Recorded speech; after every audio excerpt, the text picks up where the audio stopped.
So my name is Troy Taylor. I'm a music producer, writer, arranger, executive, entrepreneur. I'm from New Haven, Connecticut, but I live in Atlanta, Georgia.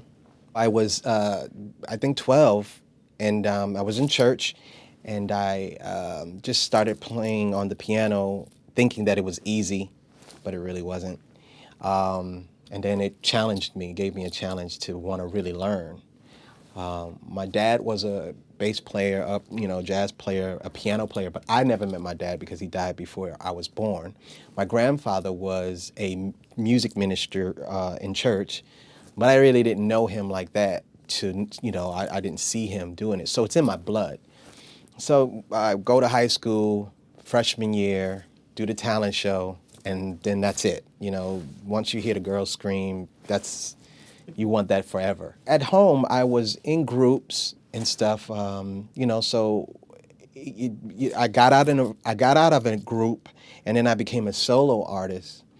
And then it just kind of took off from there. I signed to an independent label, and then I met someone who I'd studied, Timmy Regisford, and he got me bought off that independent label and signed me to Motown. So everything just started, domino effect. Everything started from there, because then out of that came me producing for Motown acts such as Boyz II Men. So it was a pretty good thing. But then when the Boyz II Men album came out, and it was just so amazing for me to be able to get the adrenaline and the feeling of success, or feeling like I made it without going on stage myself. So I made a decision that I really don't want to be an artist, because I was working on my album as well.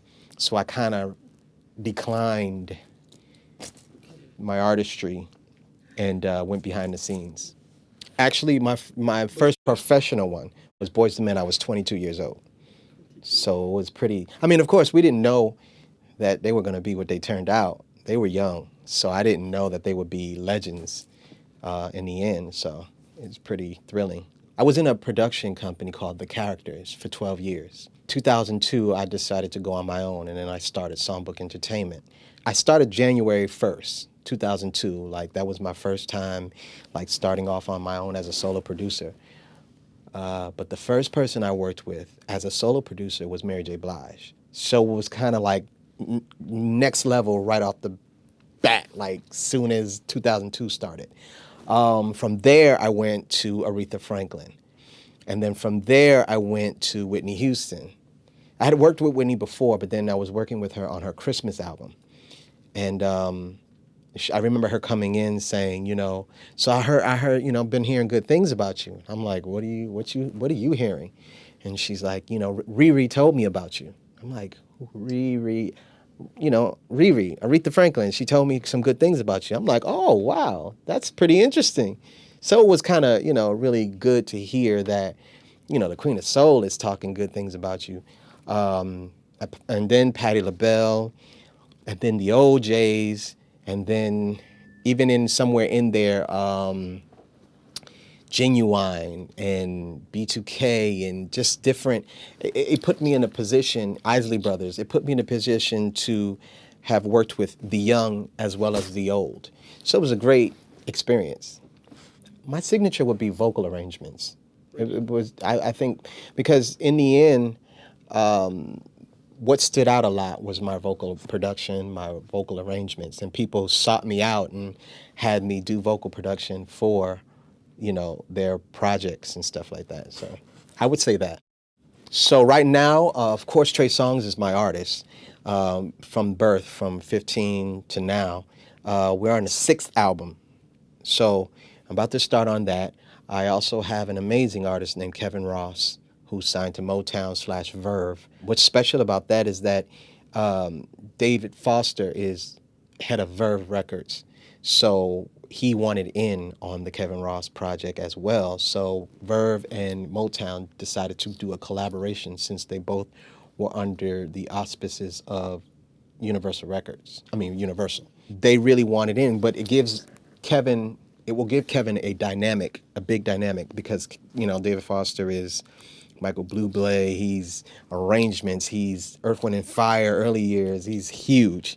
And that gives Kevin, because he plays piano and he writes, he's a very prolific artist. So that will give him just another avenue, while Motown really focuses on his urban.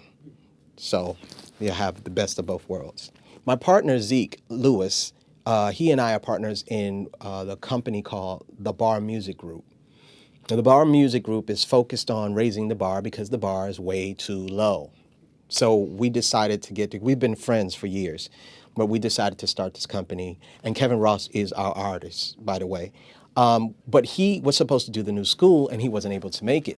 I guess he requested me or asked if I could fill in for him. So, because I hadn't really known that much about it. And so I went, and it was really amazing. Like, I can be a talker. You know, I'm very animated. I'm holding back now as we speak. So for me, it was like, really? I can go all the way to the Netherlands to talk about music, things that I do in the basement and every day, all day with kids, trying to help them understand the business they're trying to get in? Sure, I'll go. So that's how I got there.